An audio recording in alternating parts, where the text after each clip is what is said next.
Hello, precious angels. Today I want to talk about propaganda.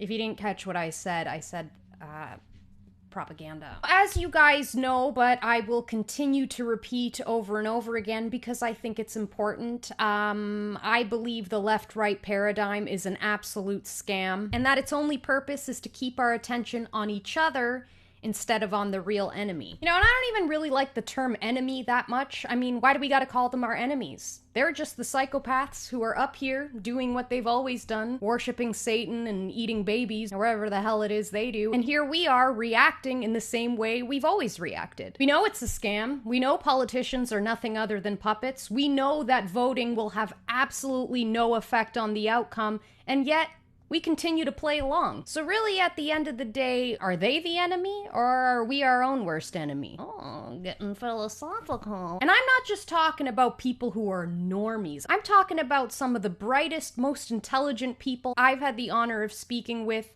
falling victim to the same tactics over and over and over again. They know it's absolute nonsense, so why do they do it? They do it because somewhere deep inside of them, they believe that if they choose who they've deemed to be the lesser of two evils, that they'll somehow be delaying the inevitable. Which, of course, is a delusion. Because at the end of the day, we're all human. And human beings will invent fairy tales if the truth is too much of a threat to their survival. Just as the victim blocks out the traumatic event, we're blocking out the sins of our oppressors. I want to show you guys an article I read recently. I actually read it yesterday, and it was really, really good. I'd recommend you read this. The article breaks down the psychological warfare that we're currently experiencing, and it kind of just breaks down the tactics and concludes with how we can somewhat override the psychological manipulation. So what's currently taking place in the US and across the globe is what we call manufactured polarization. We see it all day, every day with the left versus right paradigm. And the reason this works so well is that when we fight with the opposing side, we're not actually fighting with an individual. We're fighting with a caricature of that individual. Allow me to explain. When somebody on the right is fighting somebody on the left, they've already painted a picture in their minds of what that person looks like. I'm gonna read a direct quote from the article. Those who strongly identify on the left see right-wingers as Bible-thumping, AR-15 waving, barbecue-loving, inbred racists. Those who strongly identify on the right see left-wingers as bumbling, pink-haired, quadrisexual, bathroom militant social justice warriors. All those caricatures are manufactured. None of those archetypes exist in real life in any significant proportion. Now, the reason I love this is because this is something I always say to people.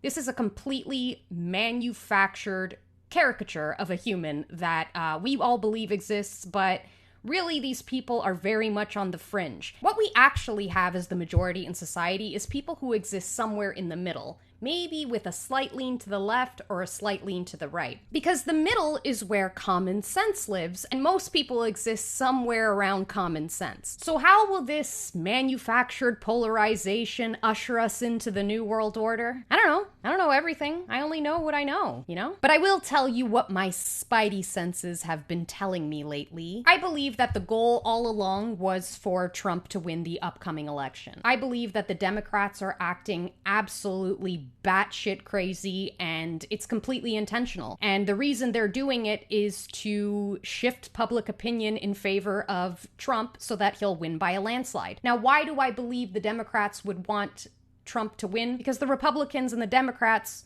work together. From day one, I've believed that in order for us to shift into the new economic system, in order for us to shift into the new world order, that we will need martial law. We will need complete chaos and destruction in order to restructure everything in society as we know it. And I've believed that martial law was going to be the kickoff for that. So what I think is happening right now is I think they're using the power of persuasion and repetition to prepare us for what will happen. Over the past few weeks, I've noticed that there are a few key things they're repeating over and over again.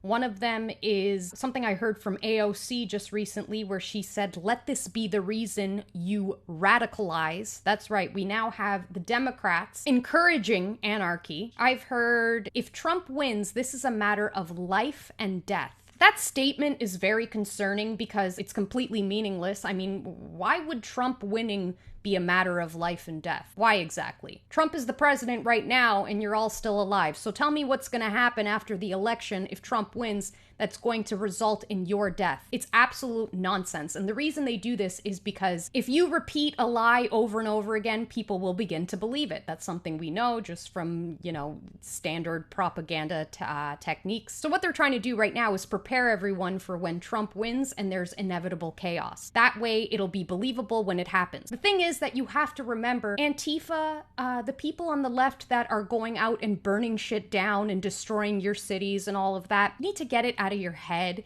that these are regular people who exist on the left, that these are regular liberals, that this is your neighbor. These are paid agitators. These are people who are drug addicts, who are criminals, that they've offered money to create this destruction. And of course, they're going to take it. This is exactly how we get out of this. We choose not to go along with the game. We choose not to play. This is the only way this ends. So anyway, I'd love to know your thoughts on the psychological warfare. I think what's really interesting about it is that they're just throwing so much conflicting information at us. And the reason they do that is to keep us in a constant state of confusion so that we can no longer trust our own thoughts, our own opinions, our own feelings on anything. And that's how people kind of end up attaching themselves to an authority figure or a hero, somebody that they can look up to for the information. The way you override it is to go back to trusting yourself. If you hear information that doesn't sound right to you, if it doesn't feel right to you, then it probably isn't. I do believe that the spiritual awakening we're all going to experience has to do with reconnecting to our own inner voice. People on the right and left fall victim to this. People in the conspiracy circles fall victim to it. If you think you know everything that's going on, you're absolutely kidding yourself. That's one thing I pride myself on. As much as I think I know, I'm always open to new information, to new ideas, to new possibilities. And I think that's kind of how we all have to go about this, is just keep your mind open. Anyway, guys, if you like this video, please comment and like and subscribe, and I will see you all next week. Bye.